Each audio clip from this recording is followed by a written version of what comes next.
ছাত্ররা হচ্ছে যে মুসলিম ছাত্ররা জঙ্গিবাদ, কিন্তু আমরা যদি দেখতে পাই কানাডায় মুসলিমদের কিভাবে হত্যা করেছে, আমরা যদি দেখতে পাই ইসাবেলা এবং ফার্ডিনান্ড স্পেনের তারা কিভাবে মুসলিমদেরকে হত্যা করেছে, আমরা যদি বলি তোমরা সবচেয়ে শীর্ষ সন্ত্রাসী, আমরা যদি বলি খ্রিস্টানদেরকে তোমরা সবচেয়ে বেশি শীর্ষ সন্ত্রাসী, আমাদের ছাত্ররা আমাদের মুসলিম ছেলেমেয়েরা দিনের প্রতি আল্লাহর প্রতি সবসময় মানুষকে ডাকে, কিন্তু তারপরেও আমাদের ভালো কাজের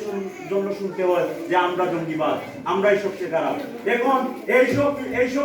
এইসব চ্যালেঞ্জের মোকাবেলায় 21 শতকে চ্যালেঞ্জের মোকাবেলায় আপনাদের অভিভাবকদের সচেতনতার মাধ্যমে একটি ছেলে যখন গড়ে উঠবে, একটি ছেলে যখন দিনই শিক্ষায় বেড়ে উঠবে, তখন কোনোভাবেই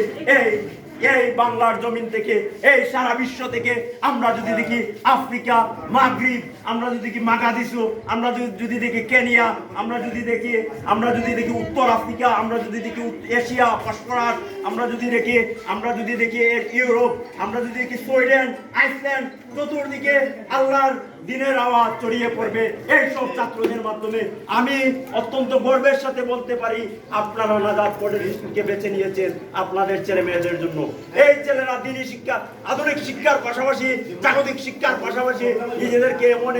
এমন এক মানদণ্ডে তৈরি করেছে যেটার মাধ্যমে আপনারা এর ফলাফল কয়েকদিন করে পাবেন ইনশাআল্লাহ।